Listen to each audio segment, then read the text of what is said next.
آن کر دیا.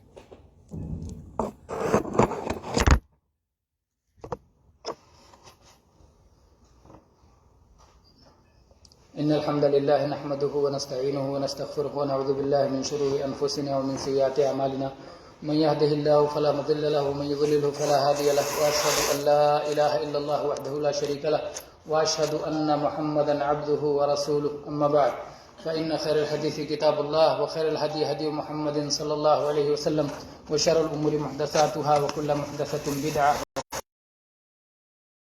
في النار.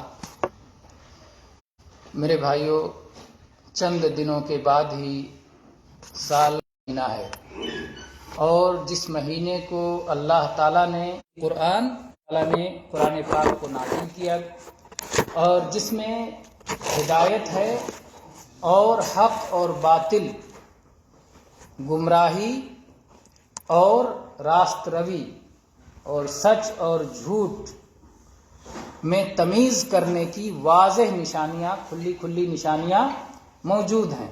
جو آدمی اس مہینے کو پا جائے تو اس میں صوم کی عبادت کرے، صوم رکھے. تو اللہ تعالیٰ نے اسلام کی جو 5 بنیادیں ہیں اس میں سے ایک بنیاد ادا کرنے کے لیے رمضان کے مہینے کو متعین فرما دیا. اسلام کی 5 بنیاد ہیں. عبداللہ بن عمر رضی اللہ عنہما کی معروف حدیث ہے، بنی الاسلام علی 5 شہادتی اللہ الہ الا اللہ وَأَنَّ مُحَمَّدًا رسول اللہ وَإِقَامِ الصَّلَاةِ وَإِيتَاءِ الزَّكَاةِ وَصَوْمِ رمضان وَحَجِّ الْبَيْتِ مَنِ اسْتَطَاعَ إِلَيْهِ سَبِيلًا. یہ 5 بنیادیں ہیں جس میں سے رمضان کے مہینے کا صوم ایک بنیاد ہے. تو صوم رمضان اس کی فرضیت کب ہوئی؟ آپ سب جانتے ہیں کہ اللہ کے نبی صلی اللہ علیہ وسلم جب مدینہ منورہ پہنچ گئے تو سن 2 ہجری میں صوم رمضان کی فرضیت ہوئی. اللہ تعالیٰ نے اسلام کے احکام دھیرے دھیرے نازل فرمائے ہیں. اسلام نبی صلی اللہ علیہ وسلم جس وقت 40 برس کے تھے، آپ پر قرآن پاک اترا اور آپ کو اللہ کی طرف بلانے کی ذمہ داری سپرد کی گئی، اور اس کے بعد آپ نے دعوت دینی شروع کی. مکہ میں آپ کتنے سال تک رہے؟ 13 سال تک. 13 سال تک لوگوں کو اللہ کی طرف بلاتے رہے، اور اس کے بعد میں پھر مدینہ میں 2 سال اور گزرے، 13 سے کے بعد 15 سال. تو گویا 15 سال کے بعد پھر صوم رمضان فرض ہوا ہے. جب پہنچے ابتدا میں کیا فرض ہوا تھا؟ صوم عاشورہ. جب مدینہ میں پہنچے تو صوم عاشورہ سب پہ فرض کر دیا گیا کہ محرم کی 10ویں تاریخ کا صوم رکھا جائے. اور اس کے بعد جب صوم رمضان فرض ہوا تو صوم عاشورہ مستحب ہو گیا. اب کوئی رکھے گا تو ثواب پائے گا، نہیں رکھے گا تو اس میں کوئی گناہ کی بات نہیں ہے. اسی طرح سے صوم رمضان کی فرضیت میں بھی بتدریج بہت ساری چیزیں دھیرے دھیرے ہوئیں. پہلے اللہ تعالیٰ نے اس طرح فرض کیا کہ اختیار دیا تھا، جو چاہے صوم رکھے اور جو چاہے اس کے بدلے ایک غریب کو کھانا کھلا دے. ابتدا میں یہی حکم آیا تھا، یا ایھا الذین آمنوا کتب علیکم الصیام کما کتب علی الذین من قبلکم لعلکم تتقون ایاما معدودات فمن وعلی الذین یطیقونہ فدیۃ طعام مسکین وان تصوموا خیر لکم. تو اس میں کہا گیا جو طاقت رکھتے ہیں صوم نہ رکھیں، اس کے بدلے کسی غریب کو کھانا کھلا دیں. تو ابتدا میں یہ تھا، غریب کو کھانا کھلا دینا چاہے کھانا کھلا دے، لیکن یہ رہنمائی تھی کہ اگر تم صوم رکھتے ہو تو تمہارے حق میں زیادہ بہتر ہے، وان تصوموا خیر لکم. لیکن بعد میں اللہ نے اس حکم کو منسوخ کر دیا اور سب کے اوپر لازم کر دیا ان شرطوں کے ساتھ میں، جن میں وہ شرطیں پائی جائیں تو وہ صوم رکھیں گے. کیا شرطیں ہیں؟ کل 6 شرطیں ہیں. 6 شرطیں ہیں کہ اگر وہ آپ کے اندر پائی گئیں تو آپ کے اوپر صوم رکھنا ضروری ہے. پہلی شرط ہے اسلام. اگر آدمی مسلمان ہے تو اس کے اوپر صوم رکھنا لازم ہے. اس کے برعکس اگر وہ مسلمان نہیں ہے، کافر یا مشرک ہے، یا مسلمان تھا لیکن پھر مرتد ہو گیا نعوذ باللہ، یا پہلے سے اسلام نہیں قبول کیا ہے، دونوں حالتوں میں جب تک وہ اسلام کی حالت میں نہیں ہے تب تک اس کے اوپر اس سے صوم کا مطالبہ نہیں کیا جائے گا. اگر وہ صوم رکھتا بھی ہے تو اللہ کے ہاں قابل قبول نہیں ہے. جب آدمی اسلام کی حالت میں ہوگا، مسلمان ہوگا، تبھی صوم اس کے اللہ کے ہاں قابل قبول ہوگا. اس میں اس مسئلے پر بھی علماء بحث کرتے ہیں، کیا اگر کوئی آدمی مسلمان نہیں ہے اور صوم نہیں رکھتا، تو کیا صوم پہ اللہ سزا بھی دے گا اس کو، کیا صرف کفر پہ سزا دے گا؟ تو علماء نے کہا کفر پہ بھی سزا دے گا اور صوم پہ بھی سزا دے گا. سزا تو پائے گا اس کی بھی، کیونکہ اسلام لانا بھی اس کے اوپر ضروری تھا، اور اسلام لانے کے بعد اس کے احکام پہ عمل کرنا بھی اس کے اوپر ضروری تھا. تو اگر اس کا مطالبہ نہیں کیا جا رہا ہے تو اس لیے کہ بنیاد جب ہوگی تب اس کے بعد اس کے اوپر تعمیر ہوگی. جب بنیاد نہیں ہے تب تعمیر نہیں ہوگی. لیکن آدمی کو تو جو ہے سزا دونوں کی ملتی ہے، روم نہیں ہے، چھت نہیں ہے اور بنیاد بھی نہیں ہے، تو بہرحال دونوں کی سزا ہے. تو یہ پہلی چیز ہے، پہلی شرط ہے کہ آدمی مسلمان ہو. دوسری شرط ہے کہ آدمی عقل مند ہو، دیوانہ اور پاگل نہ ہو. کیونکہ جو لوگ دیوانہ اور پاگل ہوتے ہیں ان کے اس سے کسی قسم کا مطالبہ شریعت نہیں کرتی، کیونکہ ان کو ہوش حواس ہی نہیں ہے، عقل سوجھ بوجھ ہی نہیں ہے، تو ان سے کوئی مطالبہ نہیں ہے. اللہ کے نبی صلی اللہ علیہ وسلم نے فرمایا رفع القلم عن ثلاث، تین قسم کے لوگوں سے اللہ نے قلم اٹھا لیا ہے. اس میں سے ایک ہے عن المجنون حتی یفیق، پاگل اور دیوانہ آدمی یہاں تک کہ اس کا پاگل پن ختم ہو جائے اور اس کو اپنی بیماری سے افاقہ ہو جائے. تو دوسری شرط ہو گئی کہ آدمی عقل مند ہو. تیسری شرط یہ ہے کہ بچہ نہ ہو، بالغ ہو، کیونکہ اسلام کے احکام بالغوں سے مطلوب ہیں. جو بالغ ہوتا ہے، جو نابالغ بچے ہوتے ہیں ان سے طلب نہیں ہوتا. لیکن چھوٹے بچوں کو بھی صوم رکھوانا چاہیے، روزہ رکھوانا چاہیے، تاکہ انہیں عادت ہو جائے اور وہ بڑے ہو کر کے انہیں دقت نہ ہو. تو صحابہ کرام رکھواتے تھے اپنے بچوں سے. کہتے ہیں کہ اپنے بچوں کو صوم رکھواتے تھے اور جب انہیں بھوک لگتی تھی تو ان کو کھلونا بنا کے دے دیتے تھے، روئی کا کھلونا بنا کے دے دیتے، کھیلتے رہتے یہاں تک کہ شام ہو جاتی تھی. تو اس طرح سے وہ صوم رکھ لیتے تھے. عمر رضی اللہ عنہ کا مشہور واقعہ ہے کہ ایک شخص کو انہوں نے دیکھا کہ ہٹا کٹا ہے اور صوم توڑے ہوئے دن میں کھا رہا ہے رمضان کے، تو انہوں نے درہ اٹھایا اور کہا کہ بدبخت، ہمارے بچے بھوکے ہیں، وہ صوم رکھے ہوئے ہیں اور تو ہٹا کٹا اور تندرست ہو کر کے صوم توڑے ہوئے ہے. تو بچے بھی صوم رکھتے تھے، تو رکھ سکتے ہیں، وہ رکھیں گے تو ان کو عادت بنے گی اور ان کے والدین کو اجر و ثواب ملے گا، لیکن ان کے اوپر فرض نہیں ہے جب تک کہ وہ بالغ نہ ہو جائیں. تو 3 شرطیں ہو گئی: مسلمان ہونا، اسلام، عقل اور بلوغت. اس کے بعد قدرت، کہ آدمی صوم رکھنے پر قادر ہو. قادر کا الٹا کیا ہے؟ عاجز نہ ہو. عاجز الٹا ہوتا ہے. عاجزی 2 طرح کی ہوتی ہے. ایک عاجزی ہوتی ہے جو وقتی ہوتی ہے اور پھر ختم ہو جانے کی امید ہوتی ہے، اور ایک عاجزی ایسی ہوتی ہے کہ جس میں ختم ہونے کی امید نہیں ہوتی. مثال کے طور پر کوئی بوڑھا ہے اور بڑھاپے کے بعد ظاہر بات ہے کہ زندگی مکمل ہو جاتی ہے، تو بوڑھے مرد یا بوڑھی عورتیں، ان کی یہ ایسی عاجزی ہے، قدرت نہیں ہے ان کو کہ دوبارہ پھر قدرت واپس آنے کی امید نہیں ہے. یا اسی طرح سے کوئی شخص ایسا بیمار ہو کہ جس کے شفا کی امید نہ ہو. بعض بیماریاں ایسی ہوتی ہیں کہ ان سے شفا کی امید نہیں ہوتی ہے.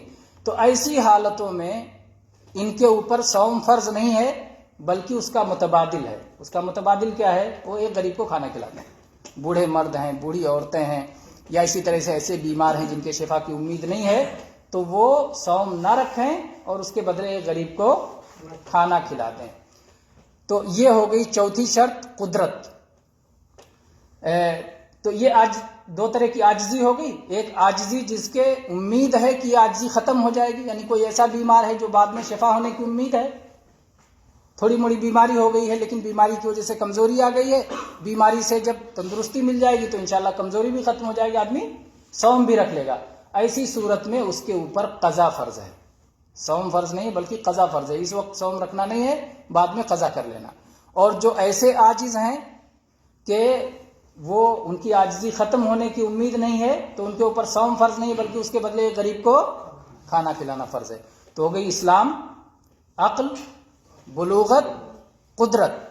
اور چوتھی چیز ہے اقامت. آدمی پانچویں چیز ہے اقامت. آدمی مقیم ہو، مسافر نہ ہو. اگر کوئی آدمی مسافر ہے تو اس کے اوپر صوم فرض نہیں ہے، بعد میں اس کے اوپر قضا فرض ہے. لیکن اگر وہ صوم رکھ لیتا ہے تو ادا ہو جائے گا. کوئی آدمی سفر کی حالت میں، جیسا کہ پچھلے ہفتے بیان ہوا تھا کہ مسافر اگر اس کو صوم رکھنے میں کوئی دقت نہیں ہے، کوئی پریشانی نہیں ہے تو رکھ سکتا ہے، اور علماء نے اس کی تفصیل کی ہے. تو بہرحال اگر مقیم ہو تو اس کے اوپر صوم فرض ہے، اور اگر مقیم نہیں ہے مسافر ہے تو اس کے اوپر صوم فرض نہیں ہے بلکہ قضا فرض ہے۔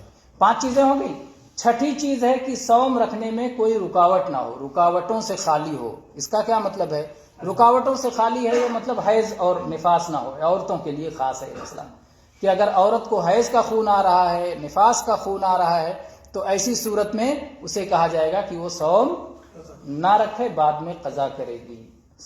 اس کے دن بہت کم ہوتے ہیں، حیض کے دن تھوڑے سے ہوتے ہیں، مہینے میں 7 دن 10 دن 15 دن بہت ہو گیا، زیادہ سے زیادہ 15 دن ہوتا ہے۔ نفاس کا بچہ پیدا ہونے کے ساتھ جو خون آتا ہے زیادہ سے زیادہ 40 دن، کسی کو 7 ہی دن میں ختم ہو جاتا ہے، کسی کو 2-4 دن میں ختم ہو جاتا ہے۔ تو حیض اور نفاس اگر عورت کو آ رہا ہے تو ایسی صورت میں اس کے لیے صوم رکھنا حرام ہے، جائز نہیں ہے، وہ صوم نہیں رکھے گی۔ اگر کوئی رکھ لیتی ہے تو توبہ کرے گی اللہ سے اور اس کی قضا کرے گی، رکھ لینے کے بعد بھی اللہ کے ہاں قبول نہیں ہے۔ تو یہ 5 شرطوں کے ساتھ صوم رکھنا فرض ہے۔ تو بات یہاں سے چلی تھی کہ صوم کب فرض ہوا؟ سن 2 ہجری میں، اور اس میں بھی مختلف جو ہے تبدیلیاں ہوئیں۔ تو ایک تبدیلی تو یہ ہوئی کہ پہلے اختیار پہ تھا، بعد میں سب پہ لازم کر دیا گیا۔ ایک اور تبدیلی اسی طرح سے ہوئی، پہلے یہ تھا کہ دن ڈوبنے کے بعد جب تک سو نہیں جاتے ہیں تب تک کھاؤ اور پیو، جب سو گئے تو کھانا پینا منع، اس کے بعد سے سونے کے بعد سے پھر اگلے شام کو ہی کھانا پینا جائز ہوگا۔ یہ ابتدا میں تھا۔ تو ایک صحابی اتفاق کے بعد گھر پہنچے اور پوچھا گھر میں کچھ کھانے پینے کے لیے ہے؟ کہا نہیں، گھر میں تو کچھ نہیں آج۔ اللہ اکبر! آج جو ہے ہمارے گھروں کا کیا حال ہے، دیکھیں اللہ کی کتنی نعمتیں ہیں۔ یعنی بعض علماء بیان کرتے ہیں اپنی تقریروں میں، جب نعمتیں گنواتے ہیں، عرب علماء کہتے ہیں کہ جو ہے ایک گھر میں کئی سلاجے ہوتے ہیں، ایک سلاجہ نہیں ہوتا۔ یہ کچن کا سلاجہ ہے تو یہ بیڈ روم والا سلاجہ ہے تو یہ بچوں کے روم والا سلاجہ ہے، تو سارے سلاجے بھرے پڑے رہتے ہیں، پھر بھی ناشکری رہتی ہے کہ یہ کمی ہے اور وہ کمی ہے۔ اللہ اکبر! اور صحابہ کرام کی حالت کیا تھی، اور نبی صلی اللہ علیہ وسلم کے بارے میں بھی آپ لوگ جانتے ہیں کیسے آپ پیٹ پہ پتھر باندھے رہتے تھے۔ بہرحال اللہ کی بہت نعمتیں ہیں تو ہمیں شکر گزاری کا راستہ اختیار کرنا چاہیے۔ تو صحابی وہ آئے کام کر کے، دن بھر محنت کر کے، اور گھر میں پوچھا کھانے کے لیے کچھ ہے؟ تو کہا کہ کچھ نہیں ہے، لیکن دیکھتی ہوں پاس پڑوس میں اگر کچھ ملتا ہے لے کے آتی ہوں۔ وہ پاس پڑوس میں کھانا دیکھنے، کھجور دیکھنے یا کچھ مل جائے کھانے کے لیے دیکھنے چلی گئی، اور یہ انہوں نے چارپائی پہ سر رکھا اور لیٹے کہ سو ہی گئے، نیند آ گئی۔ جب گھر پہ پہنچی اور دیکھا کہ سو گئے تو کہا گئے بربادی ہو، اب کیا ہوگا؟ اب تو کھا نہیں سکتے، کیونکہ سونے کے بعد تو منع تھا، کچھ نہیں کھا سکتے دوبارہ، جب تک جاگتے رہو کچھ بھی کھاؤ۔ اب اگلے دن ویسے ہی بھوکے پیاسے صوم رکھ گئے تو اگلے دن بے ہوش ہو گئے، حالت خراب ہوگی۔ تو پھر اللہ تعالیٰ نے جو ہے اس حکم کو بدل دیا، اور پوری رات اللہ نے کھانے کے لیے کر دی۔ یہ بھی اللہ کا احسان ہے کہ اللہ نے پوری رات کھانے کے لیے کر دی اور دن صوم کے لیے کر دی۔ قرآن پاک میں اس کو صاف اعلان کیا، اللہ تعالیٰ نے بتایا احل لکم لیلۃ الصیام الرفث الی نسائکم ہن لباس لکم وانتم لباس لہن، یہ آیت۔ اور اسی طرح سے وکلوا واشربوا حتی یتبین لکم الخیط الابیض من الخیط الاسود من الفجر ثم اتموا الصیام الی اللیل۔ تو اللہ نے اس کے احکام دیے کہ رات بھر کھاؤ پیو، اور جب صبح کی سفیدی اور رات کی سیاہی دونوں الگ الگ ہو جائے تو اس کے بعد سے کھانا پینا بند کر دو۔ وَكُلُوا وَاشْرَبُوا، اور کھاتے رہو اور پیتے رہو حَتَّى يَتَبَيَّنَ لَكُمُ الْخَيْطُ الْأَبْيَضُ مِنَ الْخَيْطِ الْأَسْوَدِ، یہاں تک کہ سفید دھاگا کالے دھاگے سے کھلم کھلا الگ ہو جائے۔ تو ایک صحابی کہتے ہیں، غالباً عدی رضی اللہ عنہ کا واقعہ ہے، کہتے ہیں کہ میں نے 2 دھاگے لیے، ایک سفید اور ایک سیاہ، اور دھاگا اپنے تکیے کے نیچے رکھ لیا اور دیکھتا رہا جب تک دونوں ایک دم خوب اچھی طرح صاف نہیں نظر آ گیا، تب تک میں کھاتا رہا پیتا رہا۔ بعد میں صبح جا کے نبی صلی اللہ علیہ وسلم سے میں نے کہا کہ اللہ کے نبی اس طرح میں نے کیا ہے، تو اللہ کے نبی صلی اللہ علیہ وسلم مسکرائے اور کہا کہ آپ کا تکیہ تو بہت بڑا ہے، کیونکہ اس سے سفیدی اور سیاہی جو دھاگا مراد ہے وہ افق کی سفیدی اور افق کی سیاہی مراد ہے۔ افق کس کو کہتے ہیں جانتے ہیں نا؟ آپ کسی کھلے میدان میں کھڑے ہو جائیں تو جہاں ایسا لگتا ہے کہ آسمان زمین سے مل گیا ہے، اس علاقے کو افق کہتے ہیں۔ تو اللہ کے نبی نے کہا کہ یہ اس سے خیط الابیض من الخیط الاسود، سفید دھاگا سیاہ دھاگا سے مراد ہے کہ جو روشنی نمودار ہوتی ہے صبح میں، فجر کی روشنی، وہ افق پہ جو روشنی نمودار ہوتی ہے وہ سفید دھاگا ہے، اور جو رات کی سیاہی ہے وہ سیاہ دھاگا ہے۔ تو آپ نے کہا کہ ان وسادتک لعریض، آپ کا تکیہ تو بہت بڑا ہے۔ پھر آپ نے سمجھایا کہ یہ سے دن کی روشنی اور رات کی سیاہی مراد ہے۔ تو بہرحال قرآن پاک کے سمجھنے میں غلطی ہو سکتی ہے، کسی سے بھی، ہم سے آپ سے غلطی ہو سکتی ہے، اور پھر جو عالم ہے اس کی اصلاح کرتے، اس کا یہی طریقہ ہے، اور اس پر ملامت نہیں ہے۔ بندے نے اپنی کوشش کی، اللہ کے نبی سے ملامت تو نہیں کی، تو اس پر ملامت نہیں کی جائے گی، کیونکہ اس نے اپنی طرف سے جو کوشش کی، کوشش کرنے میں اس کی طرف سے اپنی غلطی نہیں کی۔ اس نے جان بوجھ کر کے اللہ رسول کی خلاف ورزی کرنا چاہا تھا؟ نہیں، اللہ رسول کے حکم پہ چلنا چاہا تھا بندے نے۔ تو اگر کسی سے جان بوجھ کے خلاف ورزی نہ ہو تو اس کو کیا کہا جاتا ہے؟ خطا، غلطی، اور خطا کو اور غلطی کو اللہ تعالیٰ نے معاف کر دیا ہے۔ قرآن پاک میں بھی اس کا اعلان ہے۔ سورہ بقرہ کی جو آخری 2 آیتیں ہیں، اس میں جتنی بھی دعائیں ہیں، اللہ کے نبی صلی اللہ علیہ وسلم نے فرمایا ہے کہ اللہ تعالیٰ نے کہا کہ میں اس نے یہ ساری دعا قبول کر لی ہے۔ ربنا ولا تؤاخذنا ان نسینا او اخطانا، یا اللہ اگر ہم سے بھول ہو جائے اور ہم سے خطا ہو جائے تو ہماری گرفت نہیں کرنا، ہماری پکڑ نہیں کرنا۔ اللہ نے کہا قد فعلت، میں نے ایسا کر دیا، تو دعا قبول کر لیا اللہ نے۔ اسی طرح سے اللہ کے نبی صلی اللہ علیہ وسلم نے فرمایا رفع عن امتی الخطا والنسیان، میری امت سے غلطی کو بھی معاف کر دیا گیا اور بھول چوک کو بھی معاف کر دیا گیا۔ تو یہ اللہ تعالیٰ کا بہت بڑا کرم ہے اس امت پر کہ اللہ نے ان چیزوں کو ہم سے معاف کر دیا ہے۔ بہرحال رمضان کا مہینہ شروع ہونے سے پہلے کی کچھ باتیں پچھلے درس میں ہوئی تھیں، اور کچھ باتیں جمعہ کے درس میں ہوئی تھیں، جو بھائی جمعہ کے درس میں موجود تھے۔ کیسے شروعات کہاں سے کریں گے؟ عربی کا مہینہ شروع کیسے ہوگا؟ چاہے رمضان ہو چاہے کوئی بھی مہینہ ہو، چاند دیکھنے سے شروع ہوتا ہے۔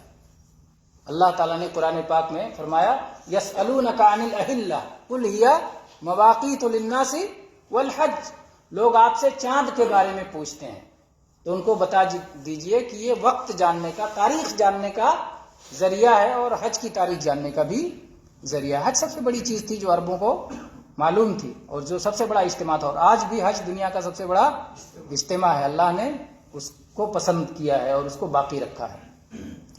تو یہ تاریخ جاننے کا ذریعہ ہے۔ چاند چھوٹا بڑا جو ہوتا رہتا ہے تو چھپ جاتا ہے، چھپ جانے کے بعد جب چاند نکلتا ہے تو وہ پہلی تاریخ وہاں سے ہوتی ہے۔ چاند کو دیکھ کر کے ہی مہینہ شروع کرنا ہے۔ اللہ کے نبی صلی اللہ علیہ وسلم نے فرمایا صوموا لرؤیتہ وافطروا لرؤیتہ، چاند دیکھ کر کے صوم رکھنا شروع کرو اور چاند دیکھ کر کے ہی عید مناؤ۔ کیا ہر آدمی کو چاند دیکھنا ہے؟ نہیں، کوئی ایک مسلمان بھی چاند دیکھ لے تو وہ کافی ہے۔ یا تو چاند اس طرح نظر آ جائے کہ لوگوں میں شہرت ہو جائے کہ چاند دیکھ گیا، چاند نظر آ گیا، شہرت ہو جائے، اور یا پھر کوئی آ کر کے گواہی دے دے کہ بھائی ہم نے چاند دیکھا، اور اس کی گواہی کو قبول کر لیا جائے۔ ظاہر بات ہے امت یوں ہی تو ہے نہیں، اس میں کچھ ذمہ دار لوگ ہیں، کچھ مسلمانوں کے امیر ہیں، حاکم ہیں، یا ان کی کمیٹیاں ہیں جن پر مسلمان اعتماد کرتے ہیں۔ تو اس طرح سے اگر وہاں وہ جا کر کے گواہی دیتا ہے اور اس کی گواہی قبول کر لی جاتی ہے تو پھر سارے لوگوں کو اس حساب سے صوم رکھنا چاہیے، اور اگر گواہی رد کر دی جائے، اس کی قبول نہ کی جائے تو اسے بھی صبر کرنا چاہیے، نہیں رکھنا چاہیے، اور دوسروں کو بھی نہیں، چپ ہو جانا چاہیے کہ شاید مجھ سے ہی کوئی غلطی ہوئی اور میرے چاند دیکھنے میں کہیں غلطی ہوئی۔ اس سلسلے میں ایک جو ہے نقطہ ذکر کرتے ہیں بعض علماء، کہتے ہیں کہ ایک شخص چاند کی گواہی دینے کے لیے پہنچا تو قاضی نے کہا چاند تم نے دیکھا؟ اس نے کہا ہاں۔ تو کہا دیکھو آسمان پہ ابھی بھی چاند نظر آ رہا ہے۔ اس نے ایسے آنکھ اٹھایا اور کہا کہ ہاں ابھی بھی نظر آ رہا ہے۔ تو قاضی نے اس کے آنکھ بھویں کا ایک بال ایسے لٹک رہا تھا اس کی آنکھوں پر، اس کو ایسے ہٹا دیا۔ ہٹانے کے بعد کہا اب دیکھو اب بھی چاند نظر آ رہا ہے، کہا اب نہیں نظر آ رہا ہے۔ تو پتا چلا اس کی پوری غلط فہمی تھی، وہ اپنے بال جو اس کی آنکھوں پہ پڑ رہا تھا اسی کو چاند سمجھ رہا تھا۔ تو ایسی صورتحال بھی ہو سکتی ہے۔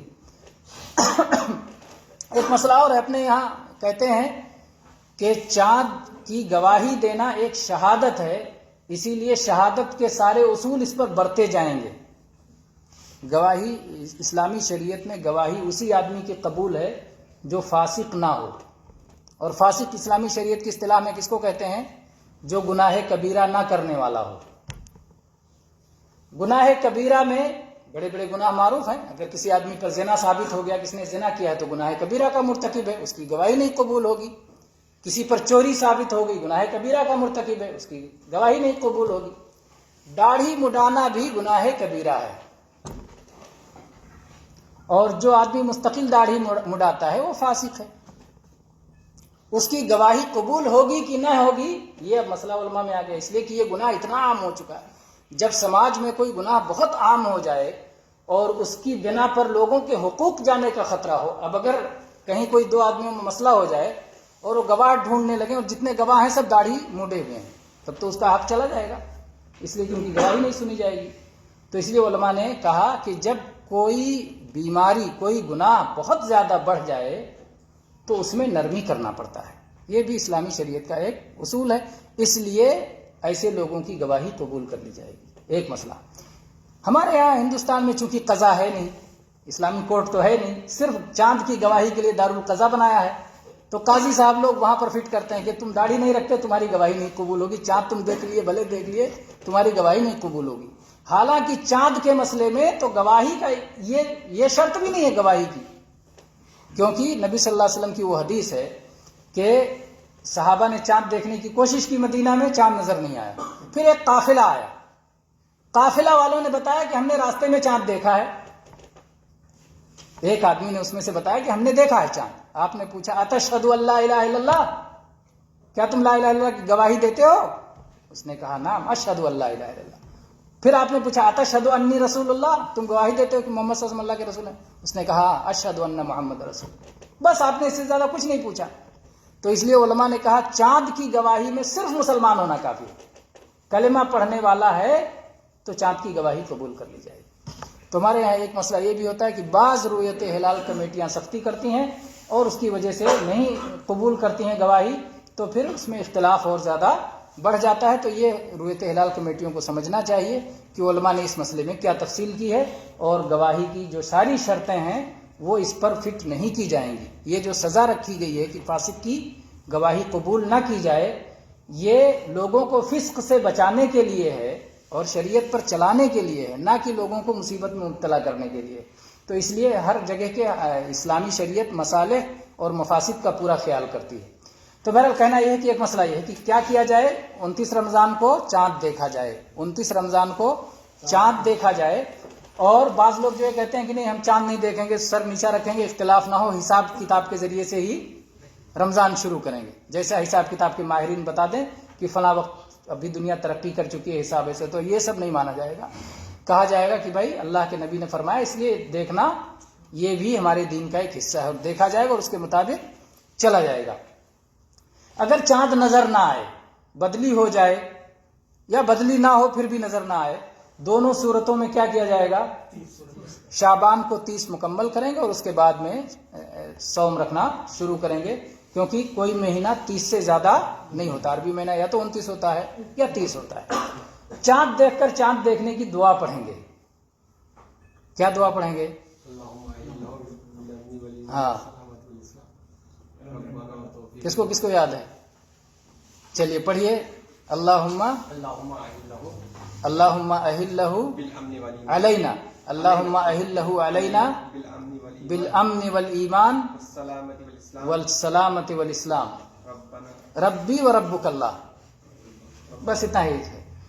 اللہم اہلہ علینا بالیمن والایمان، بعض روایت میں یمن والایمان، اور یہ روایت زیادہ صحیح ہے، یمن والی روایت زیادہ صحیح ہے، بالامن والایمان کی بھی روایت ہے۔ تو اللہم اہلہ علینا بالیمن والایمان یا بالامن والایمان والسلامت والاسلام، ربی و ربک اللہ، اور بعض روایت میں ہلال و رشد و خیر کا بھی الفاظ بھی ہیں۔ تو میرا جس کو جو دعا یاد ہو، اور مختصر میں تو اتنا تو ہونا ہی چاہیے، ربی و ربک اللہ تک۔ اللہم اہلہ علینا، اے اللہ تو ہم پر یہ چاند نکال، برکت کے ساتھ، یمن برکت کے ساتھ اور ایمان کے ساتھ، یا امن کے ساتھ اور ایمان کے ساتھ، سلامتی کے ساتھ اور اسلام کے ساتھ۔ اے چاند تیرا رب بھی اللہ، میرا رب بھی اللہ ہے، یعنی چاند تو اوپر ہے، اگرچہ جسمانی اعتبار سے اور طبعی اعتبار سے اوپر ہے، لیکن بندہ ہونے میں برابر ہے۔ تو بھی اللہ کا بندہ، میں بھی اللہ کا بندہ، تو بھی اللہ کے حکموں کا پابند، میں بھی اللہ کے حکموں کا پابند۔ تو ایسا نہیں کہ میں تیرے لیے تجھ کو نمسکار کروں. چاند کو سورج کو ہم نمسکار نہیں کرتے, ان کی پوجا ان کی عبادت نہیں کرتے, ہم صرف ایک اللہ کی عبادت کرنے والے ہیں. تو وہاں بھی توحید کا اعلان ہے. توحید والا بندہ, کلمہ توحید پڑھنے والا کبھی توحید نہیں بھولتا, ہر وقت توحید اس کے ذہن میں ہوتا ہے. لا الہ الا اللہ یہ ہماری بنیاد ہے, ساری عمارت اسی بنیاد پر قائم ہے.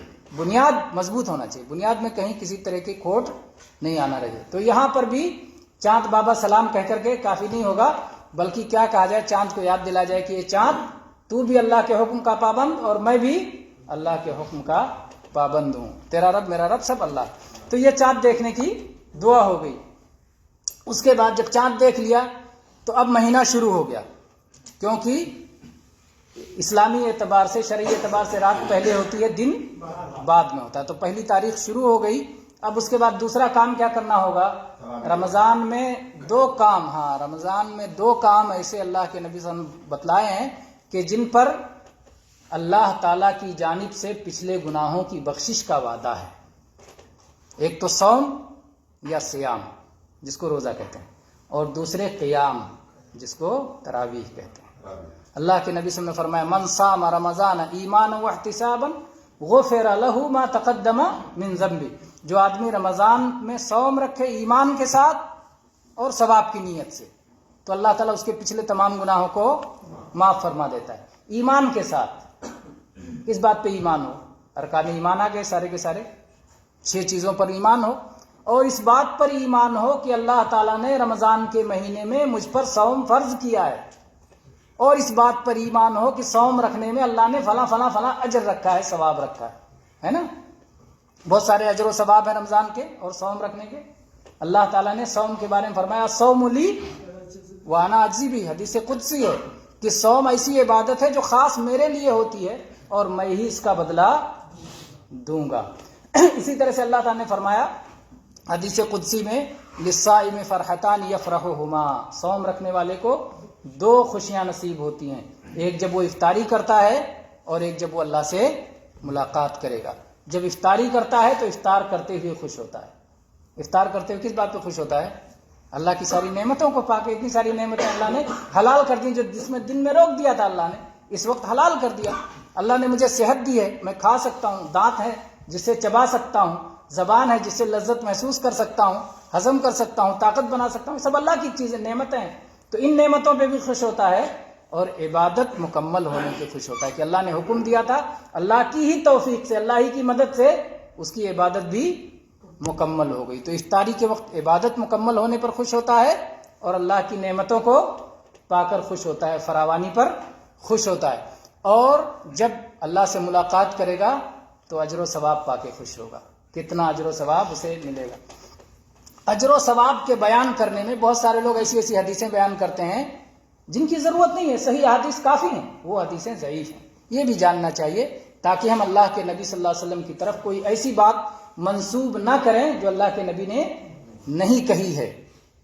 جیسے لوگ بیان کرتے ہیں کہ اللہ کے نبی نے فرمایا سومو تصحو, روزہ رکھو تندرست رہو گے, یہ نبی صلی اللہ علیہ وسلم کی حدیث نہیں ہے, ضعیف ہے, صحیح نہیں ہے. اسی طرح سے لوگ ایک حدیث بیان کرتے ہیں کہ اگر میری امت کو رمضان کا اجر و ثواب معلوم ہو جائے تو میری امت تمنا کرے گی کہ پورا سال رمضان ہی رہے. یہ حدیث بھی صحیح نہیں ہے.